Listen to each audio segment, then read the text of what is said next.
Sudah siang.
Bentar sayang, ya lihat nih sayang. Lagi makan kak. Wah, ya lanjut. Anti ini tuh. Sama kayak ini. Yang pertama.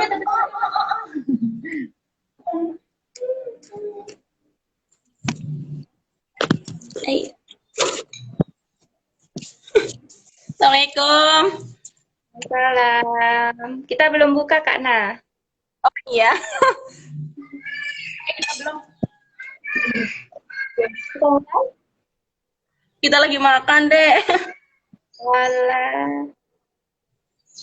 Apa mau makan dulu? Enggak apa-apa. Hah? Terlalu silau enggak? Telat ya dia. Terlalu cerah mukanya kan. Ini karena pencahayaan. Itu tadi siapa Kak yang nggak pakai ini? Adiknya Kak Na. Mea sama Winda sayang. Yang tadi itu. Oh, adiknya kakak yang paling kecil. Pakai itu ya. Ganti kak. Gimana dia? Bisa sayang.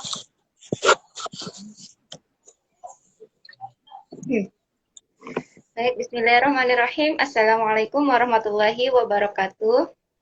Bisa deh. Waalaikumsalam warahmatullahi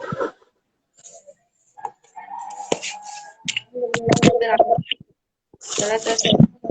Anbiya wal mursalin Sayyidina Muhammadin wa ala alihi wa sahbihi ajmain amma ba'du.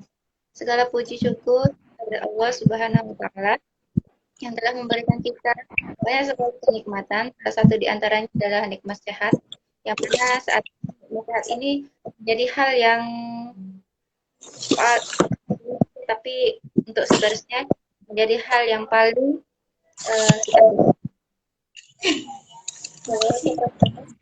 kita aturkan kepada junjungan Nabi besar kita Muhammad Shallallahu Alaihi Wasallam dengan mengucapkan Allahumma sholli wa sallim wa barik alaih. Baik, tanpa berlama-lama, sebelumnya ingin untuk lebih barokahnya pekan bincang pada sore hari ini. Enggak terasa. Al-Basmalah. Bismillahirrahmanirrahim.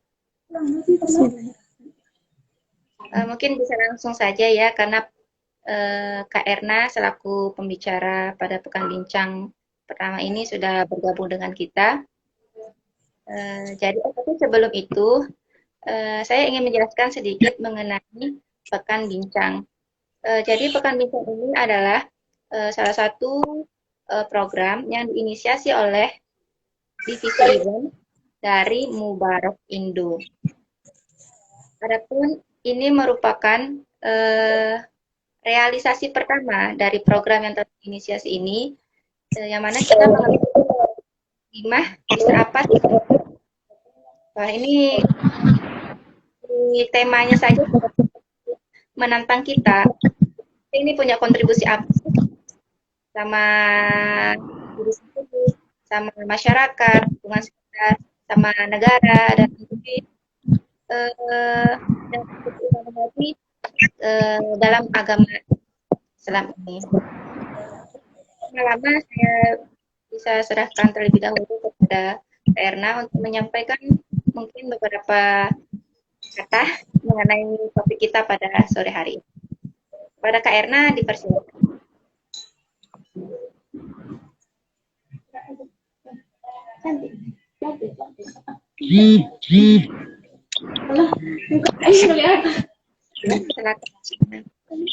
Baik, bismillahirrahmanirrahim. Assalamualaikum warahmatullahi wabarakatuh. Waalaikumsalam warahmatullahi wabarakatuh. Alhamdulillah. Alhamdulillahirabbil alamin. Wassalatu wassalamu ala asrofil anbiya'i wal mursalin wa ala alihi wa sahbihi ajmain. Allahumma salli ala sayyidina Muhammad wa ala ali sayyidina Muhammad. Pertama-tama saya ucapkan terima kasih kepada teman-teman Mubarak, khususnya tim kita ya, yang sudah memberikan kesempatan untuk mengisi pekan bincang untuk pertama kali. Yang kedua kalinya sebenarnya ini bukan mengisi materi sih, lebih tepatnya ya, tapi hanya sekilas sharing. Nanti silakan buat teman-teman yang hadir kita bertukar pendapat, kemudian kita sharing bersama bagaimana sih muslimah itu, apakah apa saja yang bisa dilakukan dan bagaimana peranannya gitu. Mungkin bagi kita banyak sekali yang sering mendengar bahwa muslimah itu kodratnya hanya di rumah, dapur, kasur, dan sumur gitu ya. Sering sekali kita dengar. Kemudian bagi kita yang tinggal di lingkungan masyarakat yang pemikirannya masih sempit gitu istilahnya ya, bukan karena mereka yang terlalu primitif, tapi informasi-informasi yang masuk ke mereka itu kurang sekali gitu. Untuk apa sih perempuan itu sekolah tinggi-tinggi? Biasanya banyak sekali stigma-stigma masyarakat yang sering kita dengarkan gitu ya. Untuk apa sih perempuan itu sekolah tinggi-tinggi yang pada akhirnya nanti akan kembali di 3 tempat itu gitu ya, dapur, sumur, dan kasur gitu. Tapi kita juga pasti sering mengikuti kajian-kajian, kemudian talkshow tentang peranan seorang perempuan ya, peranan seorang muslimah, bahwasanya untuk masuk ke dapur, sumur, kasur pun kita juga harus punya ilmu gitu. Jadi ya memang ilmu itu harus kita tuntut gitu, karena untuk masuk ke ranah itu pun tidak bisa langsung masuk ke dapur gitu, hanya untuk berdiri gitu di dapur, kita harus memasak, harus beres-beres, dan itu butuh ilmu. Terkait muslimah bisa apa? Sebenarnya kita sudah tahu semua, muslimah itu bisa melakukan segala hal ya, bisa melakukan apa yang dilakukan oleh laki-laki gitu, tapi dalam batasan-batasan yang sesuai dengan syariat kita gitu, yang sesuai dengan syariat Islam. Sebagaimana di Al-Quran juga kita punya hak yang sama dengan laki-laki dalam menyampaikan kebaikan, kemudian bagaimana peranan kita di lingkungan masyarakat. Yang membedakan kita dengan laki-laki adalah laki-laki memiliki tingkat tingkat yang satu tingkat di atas kita, di mana laki-laki itu adalah yang dipilih sebagai Allah sebagai pemimpin untuk para perempuan, pelindung bagi para perempuan. Jadi selebihnya dari itu kita bisa melakukan hal yang sama selama dengan catatan yang tadi tetap dalam batasan-batasan yang sesuai dengan syariat. Itu saja pengantarnya untuk Kak Ana. Silahkan bagi teman-teman yang sudah menyampaikan pertanyaannya kemarin bisa kita langsung diskusikan, dan bagi teman-teman yang baru bergabung juga bisa langsung menanyakan. Baik Kak Erna, terima kasih. Untuk teman-teman yang baru bergabung, mungkin ada pertanyaan mengenai tema pada sore hari ini, melalui komentar ya. Adapun pertanyaan-pertanyaan yang sudah masuk kemarin itu dengan kemarin tuh kita ini sudah punya kontribusi apa buat negara. Terus ada satu masuk pertanyaannya, masih belum ada Min. Bingung juga hal apa sih yang bisa dibilang kontribusi buat negara itu. Nah, menurut Kak Na itu hal yang kayak gimana sih yang bisa dibilang sebagai kontribusi untuk negara? Baik, Kak Ana. Iya, seperti yang saya jelaskan tadi, ini kita hanya sharing ya, sepengetahuannya Kak Erna. Nanti silakan dari teman-teman yang punya pendapat yang berbeda juga boleh diutarakan ya. Kontribusi kita buat negara itu ya secara tidak kita sadari ya, kita belajar dengan baik itu sudah menjadi kontribusi kita buat negara. Dimana nanti ketika kita sudah memiliki ilmu gitu ya, kemudian kita bisa mengaplikasikan ilmu kita kepada orang-orang yang mungkin tidak bisa mendapatkan ilmu itu, kita sudah menyampaikan ilmu yang seharusnya yang tidak mereka dapatkan tapi dapatkan. Kemudian ketika kita sudah memiliki ilmu, nanti ketika kita sudah menikah dan memiliki anak itu ya, itulah kodrat seorang perempuan. Nanti dengan ilmu itu seorang perempuan itu bisa mendidik anaknya. Ketika seorang perempuan itu bisa mendidik anaknya itu akan tumbuh menjadi anak yang berkualitas dan cerdas gitu. Ketika anak itu sudah tumbuh dengan berkualitas dan cerdas, itu akan membantu negara ke depannya gitu, karena anak-anak kita gitu yang lahir dari rahim-rahim ibu-ibu yang cerdas dan ibu-ibu yang berilmu itu secara tidak langsung akan membentuk penerus-penerus bangsa yang berkualitas ke depannya, sehingga nanti negara ini akan dipimpin dengan anak-anak yang berkualitas seperti itu. Masya Allah, super sekali ya jawabannya Kak Erna. Calon ibu. Jadi ada tambahan lagi atau cukup itu Kak ya? Untuk jawaban. Cukup. Ya. Kita menjadi yang baik aja itu udah cukup membantu negara, udah berkontribusi. Ya. Jadi itu untuk teman-teman yang masih sekolah, yang masih kuliah, belajar dengan baik. Itu merupakan salah satu kontribusi kita buat lalu bagi kita bekerja apa kontribusi untuk negara bagi orang-orang yang itu mungkin juga sama suaranya kurang jelas karena mungkin bisa diulang sekali lagi. Kita kan sudah bekerja, seorang pekerja itu kontribusi buat negara itu kita bisa kontribusi apa buat negara? Kalau yang tadi belajar dengan baik itu kan bisa masuk ke ranah pendidikan yang masih sekolah, yang kuliah dan sebagainya. Untuk kita para pekerja ini gimana Kak? Untuk kita yang para pekerja, sebenarnya kontribusi itu tergantung peranan kita apa gitu ya. Ketika kita sudah memiliki peranan, berarti ada tanggung jawab yang melekat pada diri kita. Ketika tanggung jawab itu sudah melekat pada diri kita, berarti ada hak dan kewajiban. Nah, ketika kita sudah melaksanakan kewajiban kita dengan baik di perusahaan tempat kita kerja, otomatis kita membantu perusahaan itu untuk maju.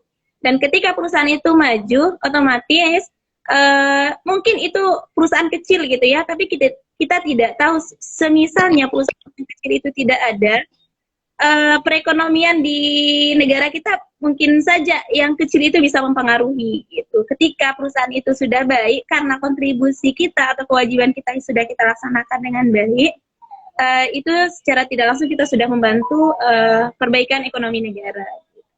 Masya Allah. Bekerja dengan baik ya Kak ya. Bekerja dengan baik. Benar, betul sekali Kak. Karena kan kita tahu di Indonesia itu paling banyak itu yang UMKM, di mana UMKM ini yang berperan sangat penting untuk keberlangsungan perekonomian di negara kita tercinta ini. Jadi salah satu kontribusi kita sebagai pekerja yaitu dengan bekerja dengan baik. Selanjutnya nih Kak ya, Muslimah bisa apa? Itu berkaitan dengan potensi yang ada di kan Kak ya. Kadang ada orang yang sebenarnya dia ini sudah punya kontribusi gitu, tapi dia nggak sadar kalau dia itu udah berkontribusi dan maksudnya gini loh Kak, dia ini nggak sadar kalau kita ikut berkontribusi dalam suatu masyarakat misal, tapi dia nggak sadar kontribusi apa yang sudah dia berikan gitu. Jadi dia tetap merasa saya ini belum kontribusi apa-apa, saya ini belum bisa apa. Nah, menurut Kak Erna, faktor-faktor yang bisa mempengaruhi seseorang tidak mengetahui potensi atau kontribusi apa yang sudah dia berikan kepada dirinya sendiri, keluarga, lingkungan atau masyarakat. Itu menurut Erna seperti pengaruhnya. Untuk faktornya sendiri, kalau yang kakak tangkap dari pertanyaannya Kak Ana, itu lebih pada seseorang itu tidak memahami peranannya, baik peranannya di keluarga, kemudian peranannya di masyarakat maupun di lingkungan, di negara ya. Jadi yang paling penting adalah kita paham dulu peranan kita apa gitu. Ketika kita sudah paham peran kita apa, otomatis kita juga akan berkontribusi sesuai dengan peranan kita. Misalnya peranan kita dalam keluarga. Saat ini misalnya Kak Ana dan Kak Erna, peranannya apa di keluarga gitu. Kita sebagai seorang anak gitu. Nah, ketika kita sebagai seorang anak, kita paham betul apa nih peran kita sebagai seorang anak kepada orang tua kita dan pada keluarga kita. Kita menjadi anak yang baik, menjadi anak yang berbakti, kemudian melakukan segala sesuatu yang membuat orang tua kita bahagia. Dan ketika kita sudah paham betul peranan kita sebagai seorang anak, otomatis kontribusi kita juga tidak jauh-jauh dari kontribusi seorang anak kepada orang tuanya. Sama halnya ketika kita peranannya misalnya menjadi seorang ibu atau menjadi seorang istri, kita harus paham betul nih peranan kita sebagai seorang istri kepada suami bagaimana. Kemudian peranan kita sebagai seorang ibu kepada anak itu bagaimana. Nah, ketika kita sudah paham betul peranan kita apa, atau posisi kita apa, kedudukan kita apa, otomatis kontribusi yang akan kita berikan juga sesuai dengan peranan kita. Sama halnya dengan ketika kita di masyarakat. Kita di masyarakat berperan dalam hal apa gitu. Misal, kita punya ilmu lebih, kita bisa membagikannya di tengah-tengah lingkungan masyarakat kita. Misalnya berdakwah kepada teman-teman sesama muslimah. Itu kita sudah memberikan kontribusi gitu. Jadi faktor yang paling mempengaruhi adalah tidak lain dan tidak bukan kita harus kenali dulu peran kita atau kedudukan kita apa. Gitu. Misalnya, Anda sekarang peranannya di kantor sebagai bendahara, tapi kontribusi yang Anda berikan itu tugas seorang sekretaris gitu, kan nggak nyambung gitu. Tapi kalau anak misalnya paham betul peranannya sebagai seorang bendahara, otomatis anak akan berikan kontribusi bagaimana menjadi bendahara yang baik. Itu sih karena jadi harus pahami betul peran kita itu di mana. Gitu. Selanjutnya, ya ini sepertinya udah jelas pertanyaan tadi bahwa salah satu faktor yang bisa mempengaruhi seseorang tidak mengetahui potensi atau kontribusi dirinya itu adalah karena ketidaktahuan mengenai perannya di suatu masyarakat atau di komunitas manapun. Selanjutnya ini ada pertanyaan dari Duinda 41. Kakak mau nanya, ketika kita bersungguh-sungguh dalam menimba ilmu untuk menjadi masyarakat pertama kepada anak-anak, kelak sudah bisa dikatakan berperan? Apa?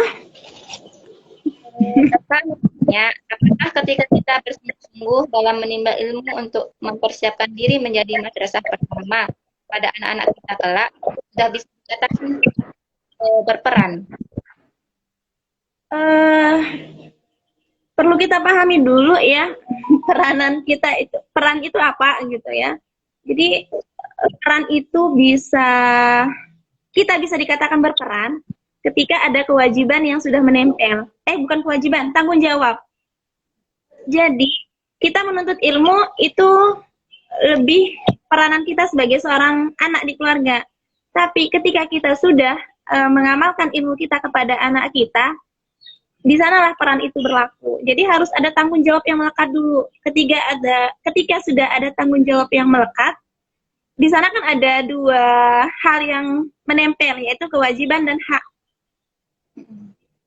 Nah, ketika kewajiban kita sudah terpenuhi atau sedang kita penuhi, di sanalah peran itu menempel. Jadi ketika saat ini kita sedang menuntut ilmu, itu bukan berperan kepada anak-anak kita, tapi berperan kepada orang tua kita, berperan kepada negara kita, berperan kepada masa depan kita. Nah, ketika kita sudah punya anak, dan kita mengamalkan ilmu kita, atau menurunkan ilmu kita kepada anak-anak kita, di sanalah peran kita sebagai seorang ibu. Allah. Jadi pertanyaan dari Cinta tadi itu lebih kepada kewajiban kita sepertinya ya Kak, mempersiapkan diri kepada anak kelak. Bekal untuk berperan sebagai seorang ibu. Ya.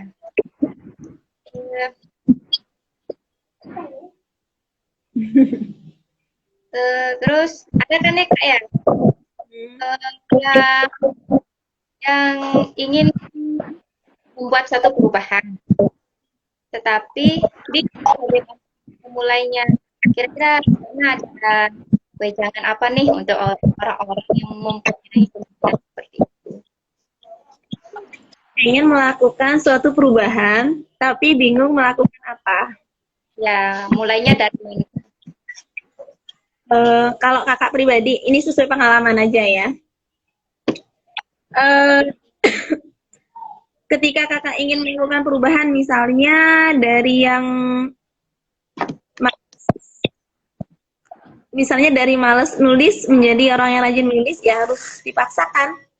Jadi harus mulai dari diri sendiri dan harus punya motivasi kuat untuk melakukan perubahan. Kalau tidak ada motivasi kuat untuk melakukan perubahan yang kita inginkan itu hanyalah sebuah hayalan semu gitu, cita-cita semu. Tetapi ketika kita ingin melakukan perubahan dan di belakang perubahan yang ingin kita lakukan itu ada motivasi kuat, mau tidak mau kita harus memaksakan diri. Tidak mau kita harus mendisiplinkan diri. Jadi harus ada motivasi kuat dan tujuan yang jelas apa dari perubahan itu. Misalnya pengen apa ya misalnya saya pengen dapat nilai besok saya pengen dapat nilai A agar kedepannya saya bisa ngambil 20 SKS misalnya ya. Ini untuk ada yang kuliah. Berarti motivasi kuatnya apa? Dia pengen cepat lulus. Nah, kalau misalnya tidak ada motivasi kuat, tidak ada yang memaksa dia atau tidak ada yang akan mendorong dia untuk melakukan perubahan itu. Jadi santai-santai aja. Jadi dari kakaknya ada kuat di belakangnya. Sama halnya ketika kita ingin berhijrah ya. Kalau bagi kita seorang muslimah yang mungkin awalnya belum berhijab ya, keinginan itu pasti semua ada muslimah yang tahu hukumnya. Tetapi ketika dia di dalam lingkungan yang tidak mendukung, itu sangat sulit sekali jika tidak ada motivasi kuatnya. Misalnya saya ingin nanti di akhirat berkumpul dengan keluarga saya. Berarti dengan motivasi kuat itu, walaupun di lingkungan yang tidak baik, tapi dengan adanya motivasi kuat, insya Allah pasti dia akan memaksakan diri. Tetapi kalau tidak ada motivasi kuat, nanti aja saya pakai hijabnya. Gitu. Jadi harus ada motivasi kuat itu sih Kana. Kalau dari Kana. Harus mengenali motivasi yang kuat untuk mendukung suatu perubahan. Harus alasan yang kuat. Ya kayak semua itu alasan kuat kenapa saya harus berubah. saya harus melakukan hal itu, ya karena ya. Terus tadi kan di awal kita sudah sempat bilang kalau dalam masyarakat itu ada banyak sekali sampai sekarang sudah modern ini di zaman yang udah sangat canggih. Itu tadi kan banyak yang masih berpikir bahwa kita perempuan itu banyak yang buat apa sih sekolah tinggi-tinggi itu juga nanti setelah nikah terus nanti setelah nikah tuh ujungnya balik ke kasur sumur sama dapur. Nah itu bagaimana cara kita menyikapi hal stigma seperti itu, apalagi semisal di lingkungan tempat kita tinggal banyak yang berpikiran seperti itu. Bagaimana cara kita menyikapi dan menghadapi? Kalau saya pengalaman lagi ya karena Ya. karena juga tinggal di lingkungan yang notabene masyarakatnya belum terlalu open minded. Jadi ya anak perempuan itu kalau sekolah SMA ya sudah cukup lah, jangan terlalu sekolah tinggi-tinggi gitu. Toh nantinya juga yang kerja suaminya, istrinya di rumah aja. Dan balik lagi ke pribadi masing-masing, kita tidak bisa merubah seluruh stigma masyarakat atau pemikiran masyarakat, tapi kita hanya bisa memberikan bukti kepada masyarakat. Memberikan bukti nyata lah, real gitu ya. Istilahnya kalau misalnya kakak di lingkungan keluarga itu yang penting kakak sudah meyakinkan diri sendiri, harus sekolah tinggi dan meyakinkan kedua orang tua itu sudah cukup. Terserah nanti di lingkungan keluarga maupun di masyarakat mau ngomong apa, kakak biasanya nggak terlalu ambil hati, nggak terlalu ambil pusing. Tapi kakak dengarkan. Nah, nanti ketika kita sudah menampung semua kritik, semua stigma-stigma itu, kita bisa memilah dari stigma dan dari kritik itu, apakah ada yang benar atau salah gitu. Dan kalaupun kita mengatakan salah itu tidak bisa karena wawasan mereka sebatas itu. Dan kakak tidak pernah menyalahkan masyarakat yang berstigma seperti itu. Yang bisa kakak lakukan adalah kakak harus sekolah tinggi dan buktikan bahwa ilmu kakak itu nanti akan dibutuhkan. Dan benar, ketika kakak sudah sampai ke perguruan tinggi gitu ya, ketika masyarakat bingung menggunakan HP, misalnya contoh kecilnya aja, menggunakan HP aja, pasti nanya ke kita. Walaupun mereka yang awalnya mengeluarkan stigma ngapain sekolah tinggi-tinggi, pasti akan kembali ke kita gitu, karena kakak percaya betul dengan janji Allah ketika kita sudah mencari ilmu, menuntut ilmu, Allah akan angkat derajat kita gitu. Dan ilmu apapun selama itu dalam ilmu kebaikan dan kita niatkan karena Allah, pasti akan ada bermanfaat gitu. Akan ada manfaatnya yang akan kita dapatkan. Dan itu yang selalu kakak tanamkan. Terkait stigma itu mungkin teman-teman juga hidup di lingkungan seperti itu, jangan terlalu ambil pusing, yang penting yakinin diri sendiri dan yakinin orang tua. Sekolah tinggi-tinggi itu bukan apa ya, bukan berarti kita tidak masuk ketiga hal itu ya, sumur, dapur, kasur. Kita akan tetap masuk karena kodrat kita sebagai seorang ibu rumah tangga. Kalau misalnya kita sudah menikah, harus sadar betul itu adalah tugas kita. Dan itu adalah tugas utama bagi seorang perempuan gitu ya. Dan untuk masuk ketiga hal itu kakak udah jelaskan ke Ana juga kan ya. Butuh ilmu gitu, memasak butuh ilmu, kemudian di kasur butuh ilmu, kemudian apa lagi, kasur, dapur, sumur, di sumur pun kita butuh ilmu gitu, bagaimana menimba gitu, bagaimana menaikkan air pipa, sumur bor kan itu pakai mesin air ya, kita butuh ilmu juga gitu. Jadi ya segala sesuatu itu butuh ilmu gitu. Saja sih Kana. Siapa? Selanjutnya nih Kak, pertanyaan yang masuk di kolom komentar dari Dwin lagi. Bagaimana caranya kita sebagai seorang muslimah agar mampu bersaing dan mengambil peran di tengah kerasnya dunia kerja saat ini? Karena banyak pihak memandang rendah, lemah, dan itu yang berkaitan syar'i. sebenarnya. Coba diulang kan. Itu gimana caranya kita bagi seorang muslimah agar bisa bersaing dan mengambil peran di tengah kerennya dunia kerja saat ini, karena banyak pihak yang memandang rendah atau remah sini semua wanita muslimah yang berpakaian syar'i. Jadi di dunia, paham kan maksudnya Kak ya? Paham. Jadi itu lebih bagaimana caranya bersaing di tengah zaman ketika dia menggunakan pakaian syar'i gitu ya. Ya. Kakak seperti itu. Ini pengalaman lagi kan? Jadi kakak jawab sesuai pengalaman. Kakak udah pakai pakaian syar'i itu di zaman kuliah. Jadi ketika di tempat kerja, kakak sudah punya planning. Kakak harus kerja di mana, kerjanya bagaimana, ya, dan tujuannya kerja itu apa. Yang pertama, kita harus percaya bahwa rezeki itu tidak akan pernah tertukar, ya. Selama kita mau berusaha, berikhtiar, dan berdoa, pasti akan ada rezeki. Kemudian yang kedua, kita harus paham betul pekerjaan apa yang kita inginkan.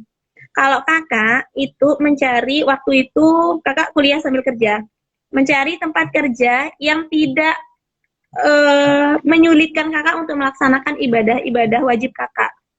Nah, kalaupun ada ibadah sunnah yang bisa kita lakukan di tempat kerja, alhamdulillah gitu ya. Yang kemudian kakak buktikan dengan loyalitasnya kakak. Bekerja keras, amanah, jujur, dan sopan santun kita, attitude kita sangat perlu.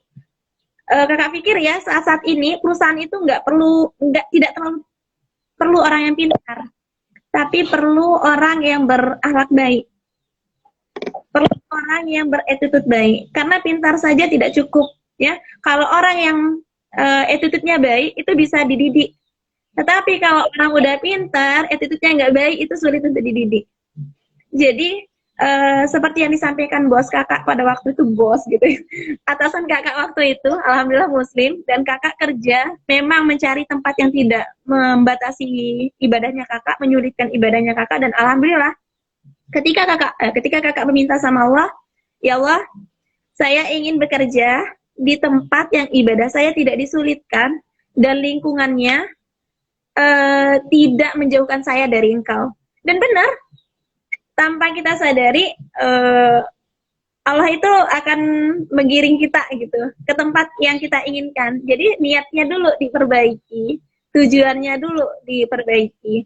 Dan waktu itu kakak kerja di perusahaan ternyata salah satu perusahaan ketua umum di mana kakak menjadi remaja masjid. Nah, dan di sana lingkungan kerjanya Masya Allah, ada waktu sholat duhanya, kemudian mau pakaiannya syar'i juga tidak dilarang. Yang penting kita tidak tidak terlalu fanatik lah istilahnya, dalam artian ketika di dalam kantor atau dalam lingkungan kerja itu ada yang berbeda agama dengan kita, bukan berarti tidak bisa bermuamalah atau bekerja sama gitu ya, tapi kita harus bisa memposisikan diri walaupun kita berpakaian syar'i gitu. Dan ketika kita bisa menghargai orang lain, pasti orang lain juga menghargai kita. Itu sih Kak Ana. Masya Allah. Loyalitas dan percaya aja sama Allah. Loyalitas, percaya kepada ini pengalaman saya juga. Saya mau naik kerja karena kan banyak sekali perusahaan yang sekarang ini, bukan sekarang ini, kayak dulu-dulu sih yang bukan diutamain sih, tapi salah satu faktor yang dilihat itu kan pakaian ya. Sedangkan kita ini ngerasa yang masuk ke perusahaan dari segi pakaiannya. Jadi ya saya merasa yang Anda sampaikan seperti itu. Yang penting pertama adalah kita yang penting pertama itu niat kita atau apa tadi ya? Niat kita bekerja dan tujuan bekerja. Terus apa yang ada lagi mungkin pertanyaan dari teman-teman yang menonton mengenai muslimah bisa apa sih? Untuk kita ini bisa apa sih? karena stok pertanyaannya sudah habis. Baik. Tadi lagi untuk sharing-sharingnya.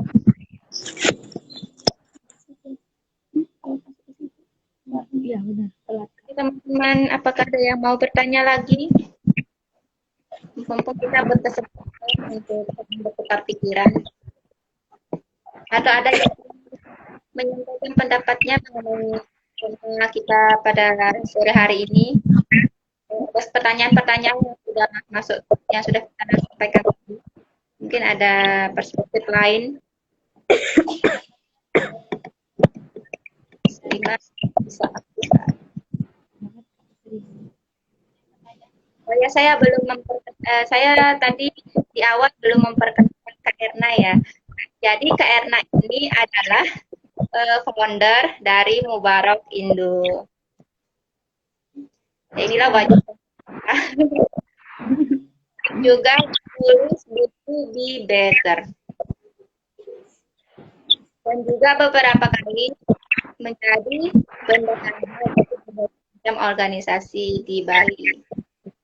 Salah satunya adalah yang sempat disebutkan tadi, beliau pernah menjadi bendahara di salah satu organisasi namanya ABMIN, itu aktivis remaja Baitul Mukminin yang ada di Bali.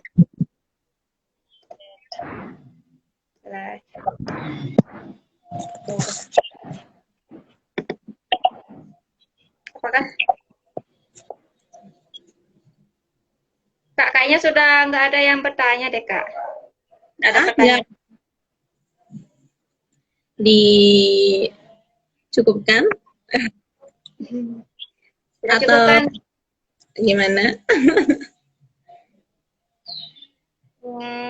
Boleh deh dicukupkan. Atau karena ada mau menyampaikan lagi? Mungkin sedikit aja karena Silakan Kak. Buat teman-teman muslimah yang hadir maupun yang menyaksikan nanti di Indonesia ini, ya Masya Allah, jangan pernah merasa diri bahwa tidak bisa melakukan apapun, jangan pernah menjudge diri gitu ya, atau mengkerdilkan diri gitu bahwa kita tidak bisa seperti muslimah lainnya, tapi berusahalah untuk mengenali diri, kemudian melaksanakan peran-peran yang sedang diemban sekarang, ya. Misalnya dalam keluarga sekarang sebagai seorang anak dan kita masih punya orang tua, silakan maksimalkan waktu itu untuk berbakti kepada mereka, membahagiakan mereka. Kemudian buat teman-teman muslimah yang sudah tidak ada orang tua, masih ada kesempatan berbakti. Jadilah muslimah yang baik, perempuan yang baik. Kakak tidak memungkiri bahwa kakak juga belum muslimah banget gitu ya, belum taat banget, tapi kita harus ada ikhtiar terus untuk terus menjadi orang yang lebih baik, ya. Kemudian kita bukannya tidak ada peran, kita ada peran, hanya kita perlu memahami peran kita saat ini. Kalau misalnya sekarang posisinya teman-teman menjadi seorang mahasiswa, belajarlah dengan baik, ya, karena tidak ada sedikit ilmu pun yang sia-sia. Selama itu dalam kebaikan, pasti akan ada bermanfaatnya. Kalaupun tidak sekarang, teman-teman akan rasakan di kemudian hari. Dan itu yang sering saya dapatkan. Kalau di peran teman-teman di tengah masyarakat atau pertemanan, ya, jadilah teman yang baik, jadilah sahabat yang baik, jadilah masyarakat yang baik. Ketika kita sudah menjadi teman yang baik, masyarakat yang baik, sudah membantu rantai hubungan manusia itu menjadi baik. Jangan sampai kita menjadi seseorang yang merusak rantai pertemanan, rantai masyarakat, ya. Teruslah menjadi baik. Gitu aja sih buat kakak pribadi juga. Masya Allah, luar biasa sekali. Karena terus ini Kak ada pertanyaan masuk. Tapi sepertinya ya nggak apa-apa ini Kak dijawab ya karena tidak berkaitan dengan tema. Oh, nggak apa-apa. Ini ada pertanyaan dari Uswatun Hasanah 125. Assalamualaikum. Waalaikumsalam. Kak, gimana sih caranya kita sebagai seorang muslimah menjaga batasan kepada yang bukan muhrim, seperti chattingan dengan yang bukan muhrim? Apakah chattingan dengan bukan muhrim termasuk maksiat? Kan, Kak?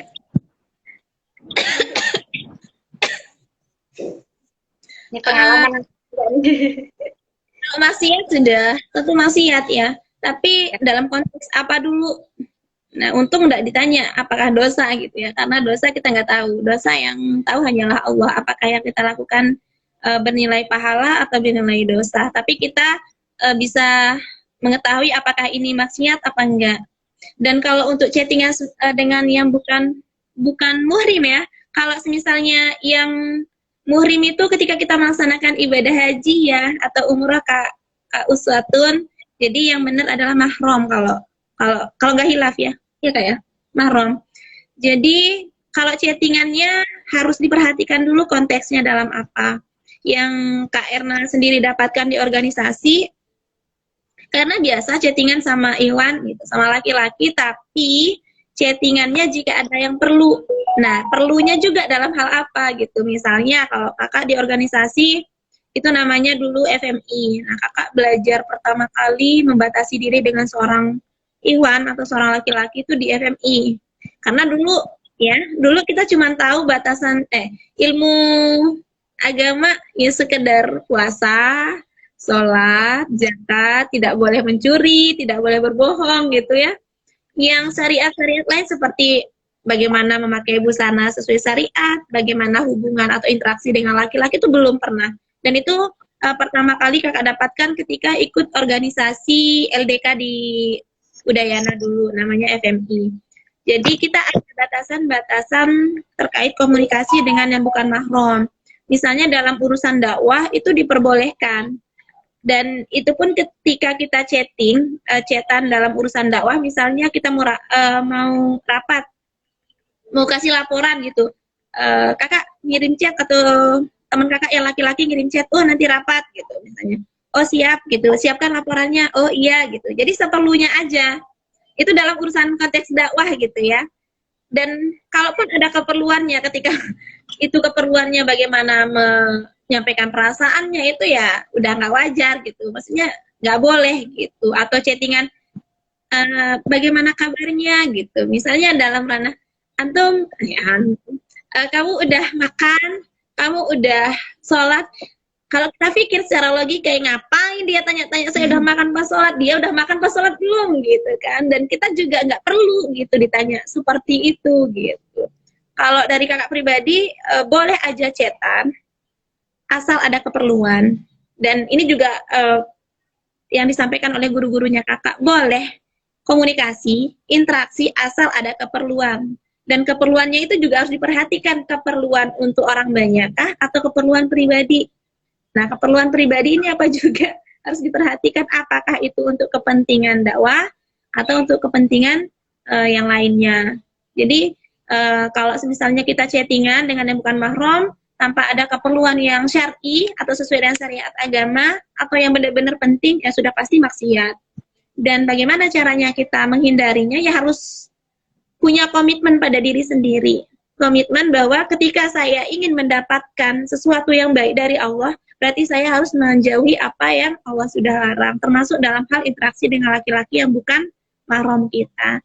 Jadi kita yang harus tahu ini apakah komunikasi kita ini perlu apa enggak. Kalau nggak perlu ya nggak usah gitu. Kalau emang perlu dan itu syar'i ya silahkan, nggak apa-apa. Dan harus mengingat batasan juga gitu. Ya disampaikan chattingan sesuai keperluan, tidak usah berlanjut gitu. Itu aja sih Ana buat Kak Uswatun, semoga terjawab.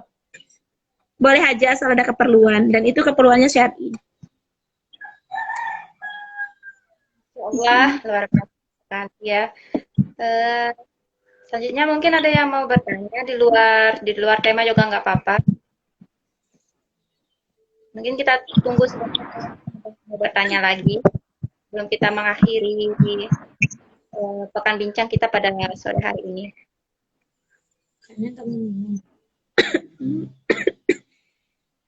Mungkin teman-teman ada yang mau bertanya lagi.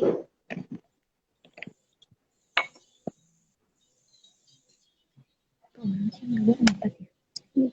Luar masuk. Luar masuk.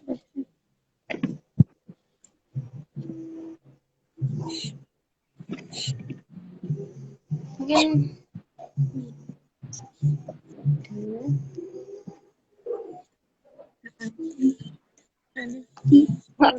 background musiknya kedengeran ya Kak ya? Enggak. Background musiknya ada apa kakak? Background musiknya Adek. Oh enggak ada ya. Waalaikumsalam warahmatullahi wabarakatuh. Waalaikumsalam warahmatullahi wabarakatuh. Teman-teman mungkin ada yang mau bertanya lagi untuk teman-teman yang baru bergabung mungkin bisa kalau ada pertanyaan ditanyakan melalui kolom komentar. Wa jazakillah khair Kak Uswatun. Beliau dari NTB kalau nggak salah. NTB, iya NTB. Kak Uswatun dari Bima kalau nggak salah ya? Atau Dompu?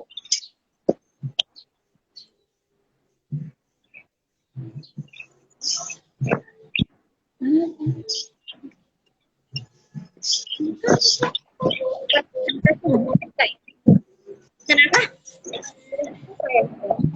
Jadi untuk teman yang bertanya bisa langsung DM Instagram Indomubarak. Nanti insya Allah akan dijawab teman-teman di Indomubarak. Betul. Dari siapa ya tadi? Afwan baru gabung. Ini pertanyaannya bebas. Kak, bebas di luar tema. Silakan Kak kalau ada pertanyaan. Sebelum sebenarnya kita sampai setengah 6. Jadi kalau masih ada yang bertanya bisa silakan meskipun di luar tema. Bagaimana Kana? Boleh kan? Boleh. Sekarang dari Bima. Soalnya Kak Uswatun kemarin tanya di kajian yang kakak pegang. Coba enggak? Ya.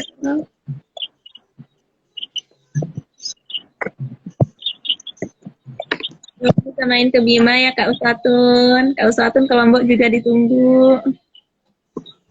Rumah Kana menampung ya Kak ya. Karena siap menampung teman-teman muslimah se-Indonesia. Masya Allah, nanti beneran di Indonesia datang ke rumah Kana ada gimana? Ya nggak apa-apa, nanti berarti buat tenda di luar. Wah, mantap. Boleh sekalian kita apa namanya Kak? Camping. Oh, kakak punya ladang banyak di belakang. Nanti. Betul. Camping di belakang. Nggak pernah lapar di rumah Kana. Mabit yuk, mabit. Ini belum. Teman-teman yang lain udah ke rumahnya Kak Ana, saya sendiri yang belum. Kasihan Kak Ana. Pulang. Salam kangen dari Aikmel. Salam kangen juga Dejo. Ini personil kontraka Solihah. Dezo atau Kazoh ini? Ini Jo kecil. Iya, Jo kecil. Halo. Jadi Halo Dezo. Besar badan. Usianya, enggak usianya. Ayo masih ditunggu untuk teman-teman yang ingin bertanya, silakan bisa ditulis di kolom komentar. Mungkin Kak Ata nggak sih. Kenapa? Tadi yang nanya Kak Atu FMI. Mungkin masih ngerti. Atau istikharah dulu.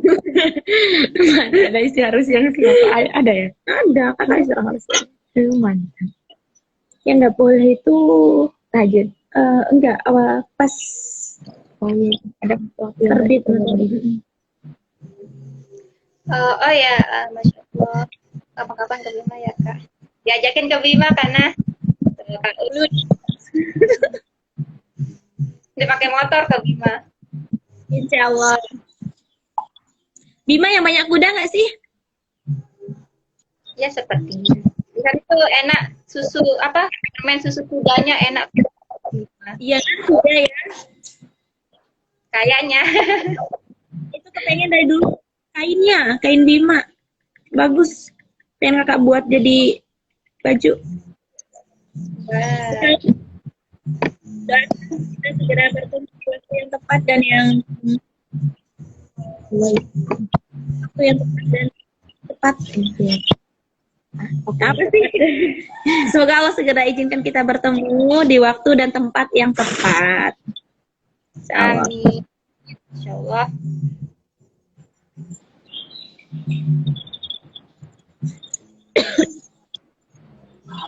Jam berapa ya kan? Kenapa? Kenapa, Kak? Gak apa-apa ditunggu teman-teman bertanya. Sampai jam 5.30 ya? Iya. Ya.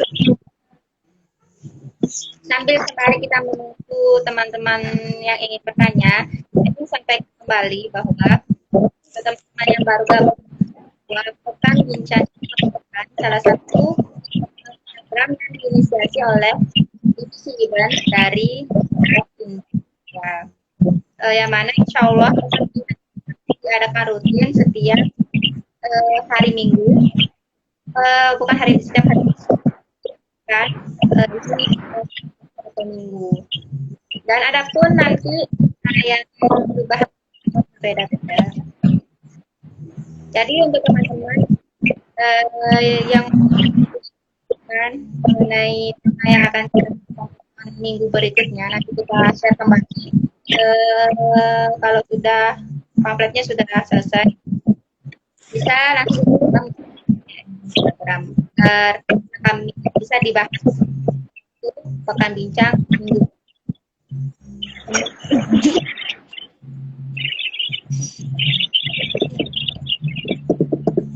Ribet sekali. Apa ribut sekali?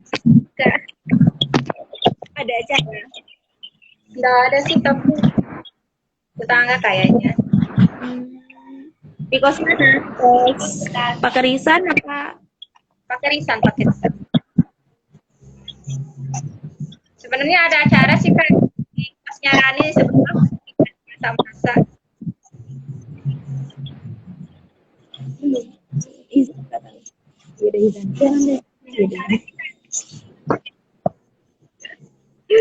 Karena kapan pulang?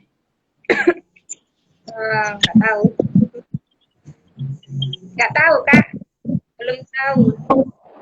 Pulang nanti mubarak kita buat event offline di Lombok.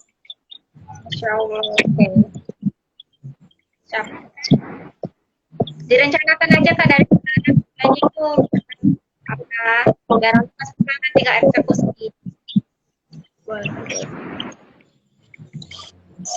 Mungkin karena ini ada yang keresahan yang dirasakan mau di sharingkan silakan juga boleh.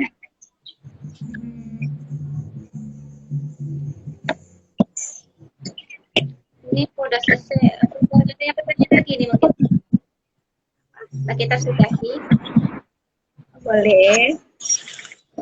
Ya. Bertanya atau tidak? Ya. Untuk teman-teman yang ingin bertanya, mungkin nanti pertanyaannya bisa langsung di DM saja, nanti bisa dijawab melalui DM Instagram. Untuk pertanyaannya. Jadi ya, ini ada pertanyaan masuk Kak. Dari ini kita mau lanjut lagi. Gimana? Soalnya ada pertanyaan masuk. Oh, boleh. Dari Aprilia Mea.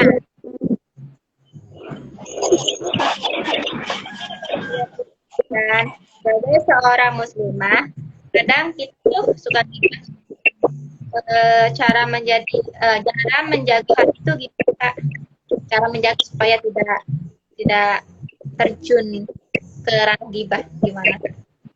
Itu langsung aja jawab. Apakah DP-nya masih di sana? Orangnya disuruh sini. dari pagi bareng sama kakak nggak nanya itu, yang ditanya cuma peran doang gitu. Gak apa-apa meramaikan.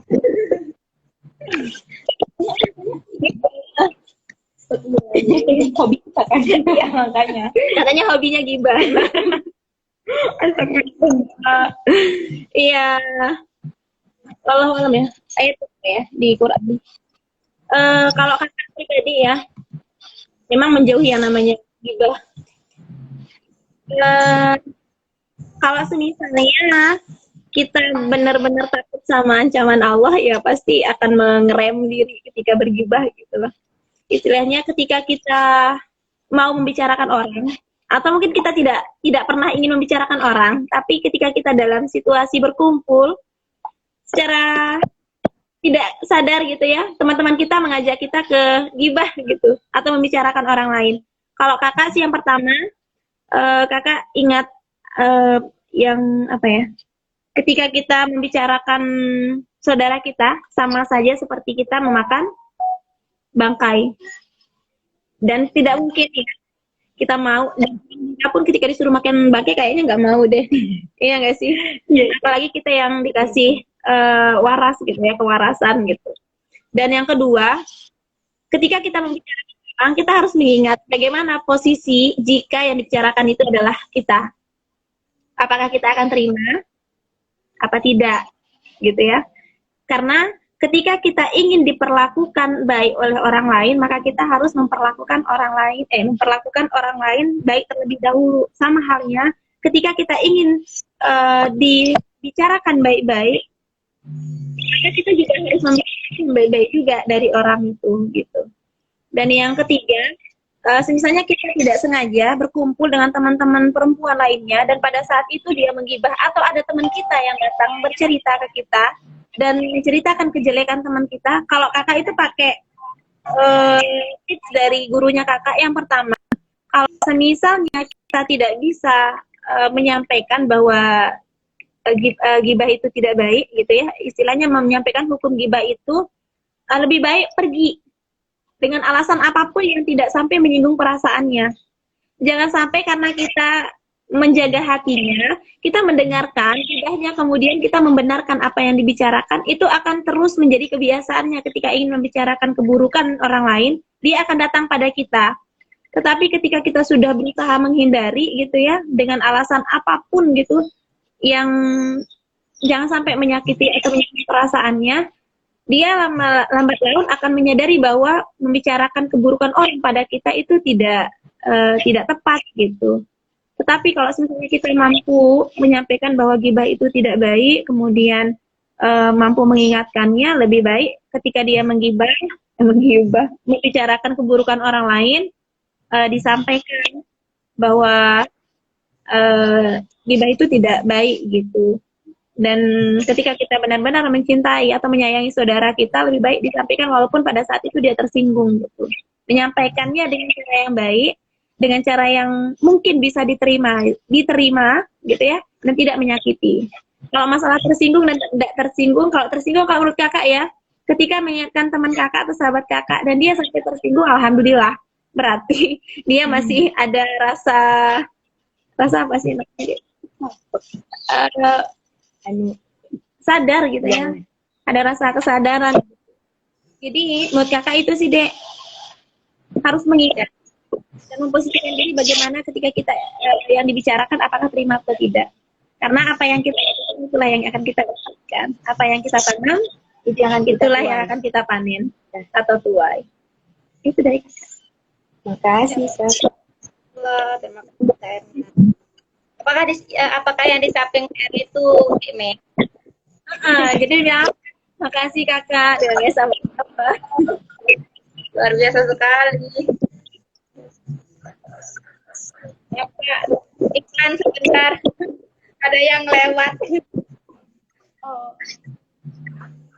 Selanjutnya ada pertanyaan masuk lagi Kak dari Nuratul Atun. Izin bertanya Kak, bagaimana cara muslimah yang seksual? Ini mungkin berkesinambungan dengan pertanyaan dari Rizky Rahmawati 363. Bagaimana tahapan menjadi muslimah sejati? High quality dan muslimah sejati. Muslimah sejati yang high quality nih bisa Kak. Langsung berarti jawab dua-duanya ya. High quality dan muslimah sejati. Di sini kakak pun belum sampai tahap itu ya. Dan kakak tidak tahu apakah apa Muslimah sejati ada di Quran surah Al-Baqarah ayat 208. apa artinya. Kita disuruh memberikan Coba maaf karena buat Kak Rizky dan Kak Atun. Kakak pun pada posisi ini nggak tahu ya, apakah kakak sudah menjadi muslimah high quality atau muslimah sejati. Yang kakak tahu bahwa setiap harinya kakak harus menjadi seorang perempuan atau seorang muslimah yang terus menjadi lebih baik gitu, terus menjadi baik. Dan sampai sekarang pun kakak belum baik gitu. Tapi ada usaha untuk terus menjadi baik sampai nanti ketika Allah panggil kita, setidaknya ada niat kita untuk terus menjadi baik menghadap Dia gitu ya. Mungkin Kak Ana bisa bantu baca Quran surat Al-Baqarah ayat 208 artinya aja. Bentar, Kak. Tadi lagi tidak sholat soalnya. Lagi haid. Saya buka dulu.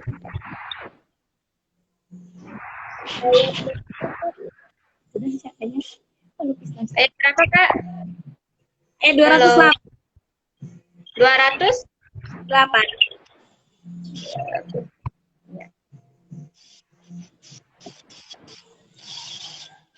Artinya kayak artinya aja ya. Artinya aja. Quran surat Al-Baqarah ayat 208. Wahai orang-orang yang beriman, masuk dalam Islam kamu ikut. Sungguh ia musuh. Ya. Jadi kita harus berusaha kalau misalnya pengen menjadi muslimah yang high quality dalam artian kita sudah sedang berusaha melaksanakan hukum Islam secara keseluruhan, secara menyeluruh gitu, tidak tanggung-tanggung. Misalnya ketika kita sudah diminta pakai hijab gitu ya, kita hanya berlaku baik, tapi tidak pakai hijab. Maksudnya kita mengaku Islam, tapi tidak suka hukum Islam. Itu kan kayak gimana ya? Kita mengaku Islam, tapi tidak mau menjalankan. Kita mau dapat uang, tapi tidak mau bekerja. Gitu nggak sih filosofinya? Jadi ketika kita ingin menjadi muslimah sejati, ya kita harus menjalankan segala perintah Allah dan menjauhi segala larangannya. Dan siapa yang dikatakan muslimah sejati dan muslimah yang high quality, ya yang bisa menilai hanya Allah gitu. Manusia yang hanya bisa melihat luar kita aja gitu ya, padahal di belakangnya mereka tidak tahu dan itu hanya Allah yang tahu. Dan kita akan temukan jawabannya nanti ketika dihadapkan di akhirat gitu ya, di padang mahsyar gitu. Dan untuk pandangan manusia sendiri dan untuk pribadi kita sendiri, untuk menjadi muslim sejati dan high quality itu ya kita harus melaksanakan perintah Allah dan berusaha menjauhi larangannya, dan berusaha menjadi muslimah yang sulit didapatkan. Sulit bukan dalam artian sulit ya, kita sudah pasti menginginkan pasangan yang ini larinya ke pasangan tapi boleh ya lari ke pasangan ya. Kita ingin mendapatkan pasangan yang sama-sama punya tujuan dan visi bagaimana kita terus mengupgrade keimanan kita dan mendekatkan diri kita kepada Allah. Dan ketika kita ingin mendapatkan pasangan seperti itu berarti dari kita dulu. Nah, high quality artinya ketika kita di chat sama laki-laki misalnya ya, kita bisa memilah gitu. Apakah chatnya itu perlu apa enggak? Kalau enggak perlu ya enggak usah dibalas. Bila perlu kalau misalnya kakak ya. Kakak kalau misalnya ada laki-laki yang chat, bukan sombong ya, Dek.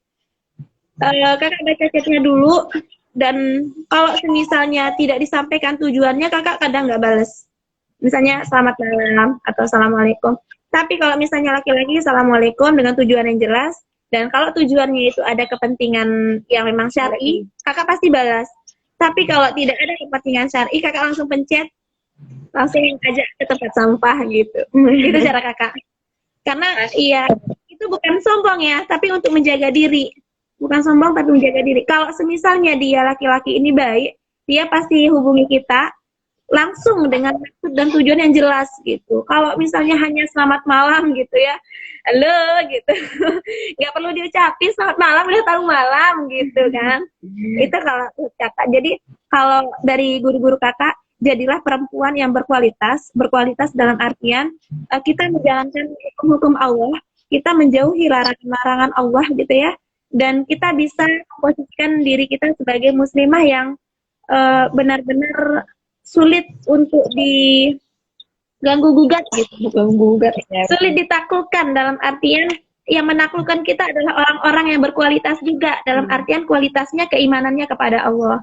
Kalau semisalnya kita misal di chat langsung dibalas Waalaikumsalam, iya siapa, selamat malam juga, itu kan aduh murah banget sih gitu kan, dan kakak nggak pengen seperti itu, dan para muslimah harapannya jangan seperti itu juga. Kalau laki-laki itu baik, pasti tujuan-tujuan juga harus jelas datang ke kita.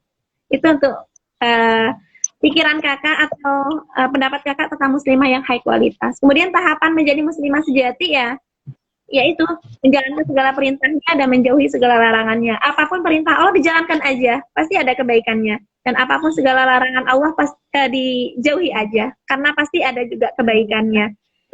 Kalau Allah yang sudah perintahkan dan larang, ya udah nggak usah ditanya-tanya gitu. Mantap. Kecuali kalau manusia boleh, kita harus kritis gitu ya. Tapi kalau Allah sudah bilang kerjakan, jangan ditanya. Dan kalau Allah sudah larang, ya udah dijauhi gitu. Kalau prinsip kakak seperti itu, jadi nggak sulit-sulit amat sih, nggak sulit-sulit amat. Tapi harus tetap dari kita ya, terus berusaha menjadi baik. Itu sih kakak Rizky sama kak Atun, semoga membantu dan semoga jawabannya bisa membantu ya. Nanti untuk tambah lagi bisa kita cari ke ustazah lain juga boleh. Oh, Insya Allah.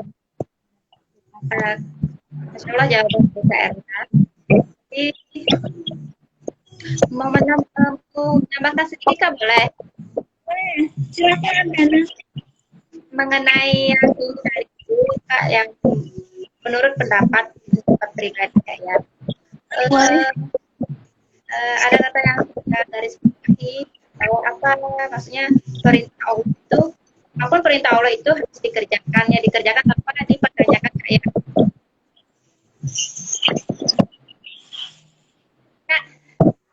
Iya, ya kan? Kenapa bahasa dia? Ini mau tanya atau gimana? Nah, kakak ngangguk-ngangguk dong gitu. oh, gimana? Saya berbicara ya kak ya. Tadi Kak Ana bilang bahwa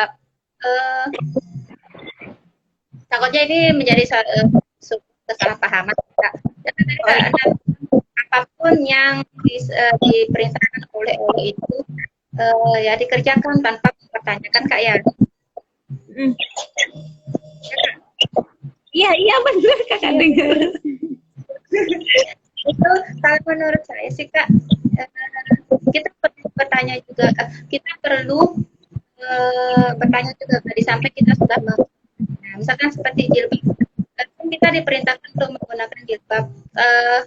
Buat apa sih kita jilbab ini? Kembali lagi kita tahu ilmunya apa, manfaat dan maksud dari Tuhan Allah itu memperintahkan kita memakai jilbab itu apa, seperti itu Kak. Jadi sepertinya perlu juga kita mempertanyakan dan mempelajari seperti itu Kak. Itu kalau menurut. Oke, terima kasih Kak Ana sudah meluruskan. Takutnya nanti teman-teman juga salah menangkap ya. Karena gimana? Ada beberapa siswa yang saya baca itu bahwasanya orang-orang yang pada akhirnya sudah menjalankan perintah Allah, terus melepaskannya seperti jilbab. Sebelumnya sudah pernah berjilbab pertama karena kan dari orang tua. Semakin dewasa kan semakin berpikir seperti itu. Kenapa sih saya harus berjilbab kalau nggak pakai jilbab? Dulu kalau nggak pakai jilbab pasti dimarahin sama ibu bapak seperti itu. Sama juga seperti ngaji. Jadi saya ngaji karena disuruh gitu. Padahal kan, jadi ini intinya mereka itu nggak tahu sebenarnya ngaji itu untuk apa, pakai jilbab itu untuk apa. Jadi itulah perlu bertanya kenapa sih saya harus pakai jilbab seperti itu. Ya, iya betul. Betul kan?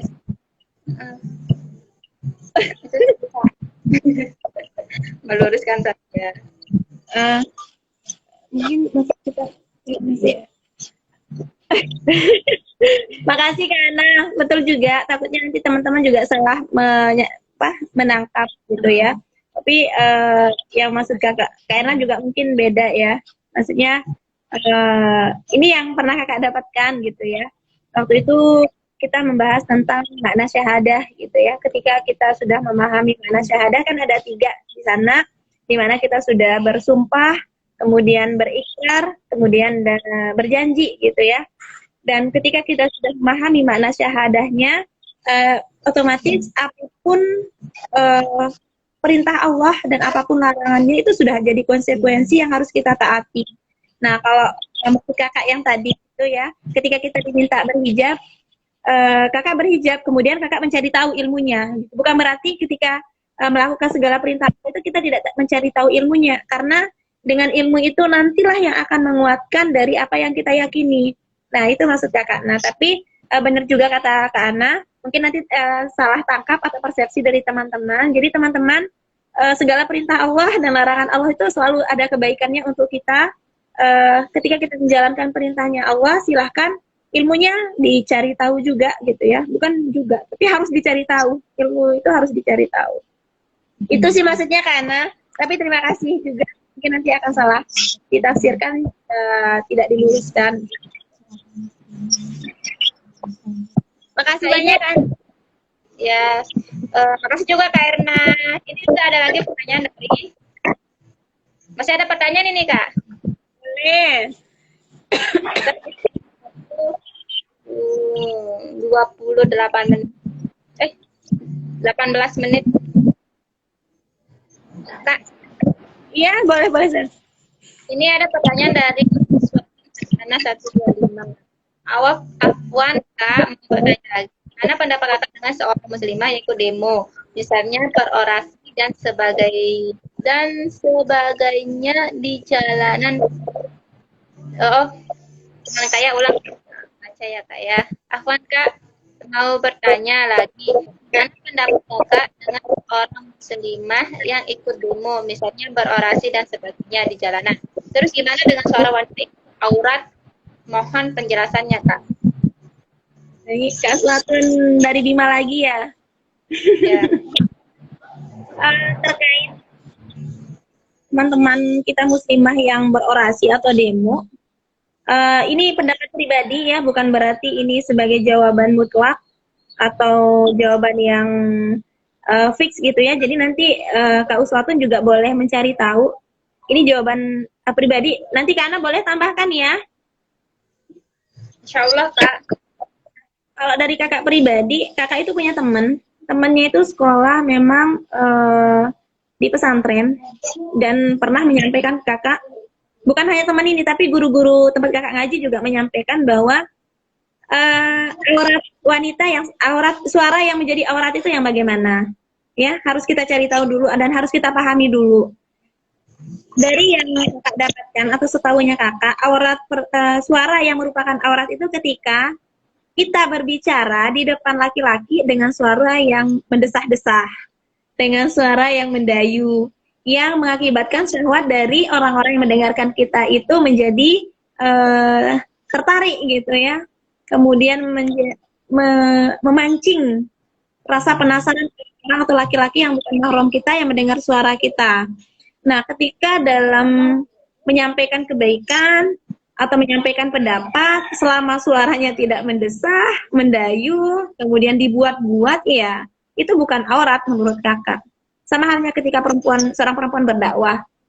Ketika berdakwah, itu kan juga di lingkungan, bukan hanya di lingkungan perempuan misalnya, dia live IG misalnya ya.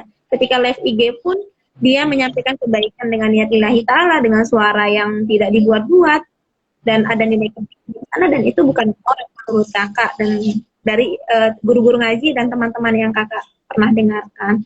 Dan terkait yang demo, selama demonya itu tidak ada interaksi atau campur baur dengan laki-laki gitu ya, dan demonya itu memang melawan kezoliman, terus demonya itu menuntut hak-hak yang memang hak-haknya, ya itu bukan aurat menurut kakak. Dan selama ketika demo gitu ya, mereka tetap menggunakan pakaian yang sopan, dalam istilah muslimah itu menggunakan pakaian sesuai syariat Islam. Kemudian dia menyampaikan aspirasinya yang memang itu haknya, melawan kezoliman. Ketika dia berorasi pun tidak mengeluarkan suara yang mendesah-desah, mendayu-dayu dan sebagainya. Boleh-boleh saja kalau menurut kakak. Dan itu bukan aurat. Nanti Kak Uswa pun boleh tanya ke yang lain atau cari sumber yang lain ya. Tapi itu sepengetahuannya kakak. Dan itu yang kakak sampai sekarang kami.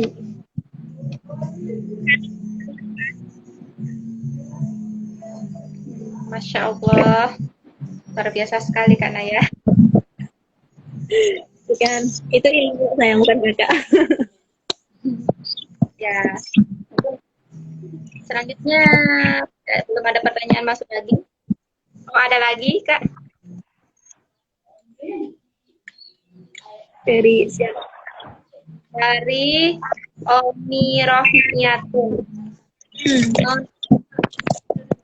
Nanya karena bagaimana dengan batasan-batasan wanita dalam menundukkan pandangannya pada lelaki yang bukan mahramnya. Terima kasih. Bagaimana dengan batasan yang menundukkan pandangan? Tepat sekali. Baru kemarin saya dengarkan ceramah dari Ustadz Hanan Ataki ya, dan beberapa teman yang menyampaikan keluhannya terhadap menjaga pandangan ini. Jadi menjaga pandangan ini bukan hanya untuk laki-laki ya, tapi juga untuk kita sebagai perempuan. Dan menjaga pandangan bukan hanya ketika kita bertemu secara langsung dengan yang bukan mahram kita. Ketika kita bermain medsos pun kita harus menjaga pandangan. Ya, menjaga pandangan ya, kita tidak kepo dengan foto-foto Ikhwan yang kita kagumi atau yang Ikhwan yang kita ya itulah. Kemudian ketika kita ingin menonton YouTube misalnya ya, kita menonton YouTube yang ada nilai-nilai kebaikannya, misalnya kayak ceramah-ceramah, kemudian film-film menginspirasi, bukan film-film yang menjerumuskan kita ke hal-hal yang tidak baik. Kemudian terkait misalnya kita bertemu secara langsung gitu ya, kita bertemu dengan yang bukan mahram kita pun harus ada teman ya.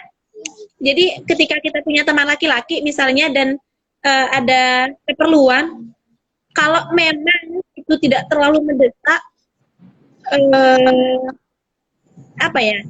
diusahakan jangan bertemu gitu. Tapi kalau memang itu ada keperluan syar'i, silakan bertemu tapi ajak teman biar tidak ada fitnah.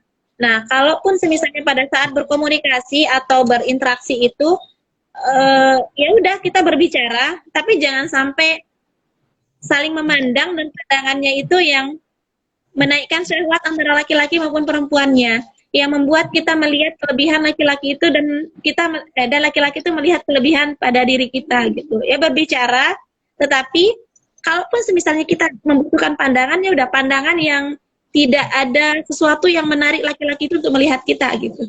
Ngerti nggak sih kalau kita misalnya ngomong sama laki-laki? Karena ngerti nggak maksudnya? Nggak ngerti. Ya. Jadi kalau kakak dulu lagi-lagi pada saat di FMI gitu ya, di organisasi keislaman di kampus, kita memang diajarkan tidak usah bertemu dengan yang bukan mahram kecuali ada keperluan syar'i, dan kalaupun bertemu harus ada teman yang menemani agar menghindari fitnah. Dan ketika saat berbicara juga tidak harus saling pandang ya. Kalaupun ada perlu interaksi tatapan mata, itu ya sekedarnya aja ya, seperti misalnya kita interview dengan bos atau atasan kita yang laki-laki, nah boleh aja, karena itu menunjukkan sikap kita menghormati orang yang berbicara. Tetapi pandangannya boleh adalah ketika kita memandang gitu ya, dalam pandangan itu ada syahwat yang keluar gitu. Tapi memandangnya ketika kita ingin berbicara memang butuh gitu. Kalau tidak ada yang mendesak untuk saling memandang, ya udah kita berbicara apa adanya tanpa harus saling memandang sih.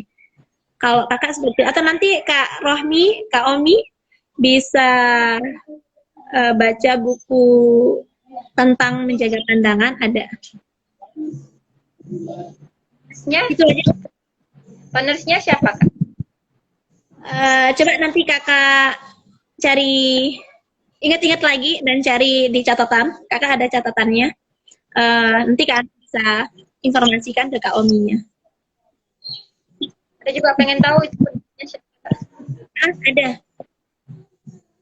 Ya. Sudah kah? Sudah. Tadi sebentar, mungkin ada yang bertanya. Ade Ana terima dulu. Tamu kakak mau pulang sebentar. Ya. Boleh. Silakan. Ya. Dadah Kak Ana. Dadah Kak Ana. Udah kita ya nanti. Iya Kak, nanti di Lombok ketemu mau pulang. Kakak nggak pulang. Semangat Kak, sehat terus. Ya, belum aja. Nggak boleh, astagfirullah. Nggak boleh. Ya untuk teman-teman mungkin masih ada yang mau bertanya bisa ditulis di kolom komentar ya. Siap. Assalamualaikum. Waalaikumsalam. Aduh. Oke Kana, sudah jam berapa? Ini udah jam 17.21. Udah mau jam setengah 6 kurang 8 menit Kak. Nah, ditunggu aja, setelah itu bisa ditutup. Waktu kita sampai jam 5.30 ya? Iya. Oh iya. Ya Pak, ditunggu aja. Pak ada yang mau bertanya lagi? Kalau tidak ada, kita akan sudahi sampai di sini pertemuan kita pada sore hari ini.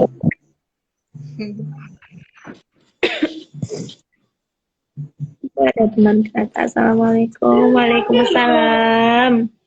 Ini sudah ada ini lupa. Gimana? Oh ya, kami mau memperkenalkan sedikit mengenai Mubarak Indo. Ada divisi lain selain divisi event itu ada divisi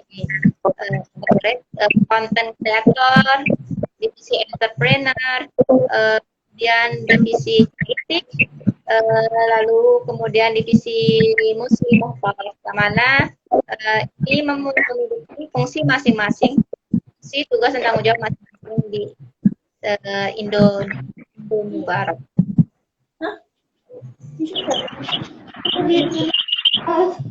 Ya, atau yang memiliki cerita curahan hati itu bisa langsung menghubungi bagian divisi Muslimah Club. Di sana kami menyediakan sebuah forum untuk di mana kita saling bertukar pikiran. Adapun untuk divisi charity itu sendiri adalah yang khusus menangani mengenai donasi dan sebagainya. Jadi untuk teman-teman yang ingin berdonasi bisa menghubungi divisi charity. Insya Allah untuk amanah yang sudah diberikan kepada kami akan disalurkan kepada orang-orang yang membutuhkan melalui divisi charity.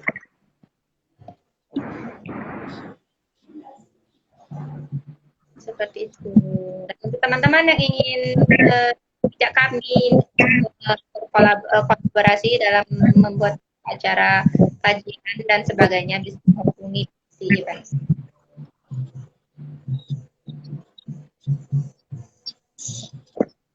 Mungkin ada yang bertanya atau kalau tidak ada kami akan cukupkan sampai di sini saja.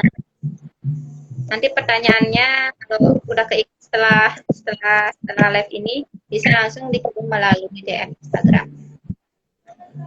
Bagaimana Kak Erna? Dapat kita cukupkan sampai di sini? Boleh kan? Baik. Sebelum kita cukupkan, apakah ada yang ingin disampaikan lagi Kak? Sudah tadi ya Kak. Cuma dikit aja.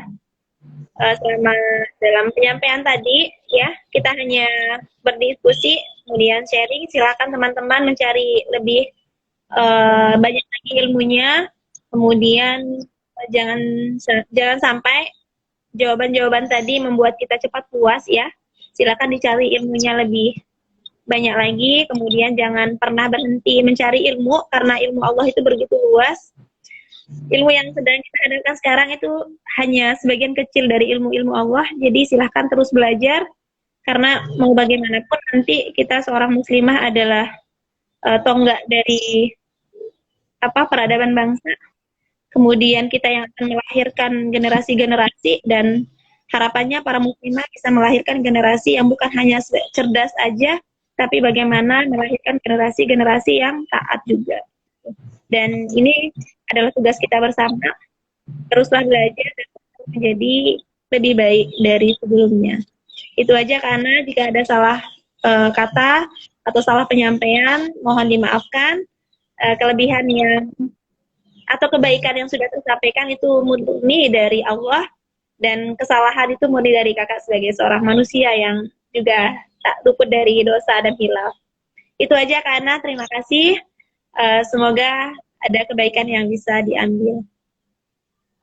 Insyaallah. Terima kasih kepada Kak. Baik, karena sudah menunjukkan pukul 17.26.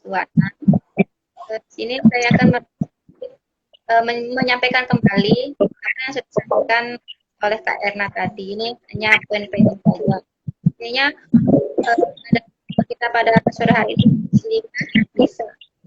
Ini pertanyaan ini sudah menantang kita nih, yang sepertinya kalau belum take action, iya ya, saya ini bisa apa ya seperti itu. Tapi adapun inti dari yang disampaikan oleh Kak Erna tadi itu, yang pertama itu intinya dari diri sendiri. Kalau diri sendiri tidak berusaha untuk memulai, kita tetap stuck di situ saja. Terus apabila sudah dalam diri kita sudah ada perasaan atau keinginan untuk berubah, itu pertanda bahwa Allah sudah memilih kita untuk melakukan perubahan. Jadi satu-satunya cara adalah memulai. Karena action ini sedikit lebih sulit sepertinya, padahal itu sebenarnya mudah dilakukan. Tapi karena bingung jadi terasa sulit. Selanjutnya kalau udah memulai, maka percaya diri. Percaya diri di sini seperti yang sudah disampaikan oleh Erna tadi itu, bahwa kita bisa menjadi apa yang udah kita niatkan di awal, dan percaya, selain percaya diri, percaya sama Allah. Gitu. Terus butuh ilmu, jadi terus mencari ilmu dan belajar dan mengetahui peran kita agar kita bisa berkontribusi semaksimal mungkin, baik untuk diri sendiri, keluarga, lingkungan, masyarakat, dan negara, terutama untuk umat, untuk agama kita. Hanya itu saja. Dan satu lagi, diingatkan kembali bahwa minggu depan insya Allah kita akan mengadakan bukan bincang seperti ini dengan tema berbeda. Jadi untuk temanya sendiri nanti kami akan share pamfletnya. Jadi untuk teman-teman sekalian bisa bisa ditulis nih agenda minggu depan, bahwa ingin menonton pekan bincang di Indomu Barong. Mungkin itu saja dari saya yang PMC pada pekan bincang hari ini. Kurang lebihnya saya mohon maaf. Seperti yang disampaikan oleh Anda, apabila ada kelebihan atau hal yang baik yang bisa diambil, itu semata-mata dari Allah.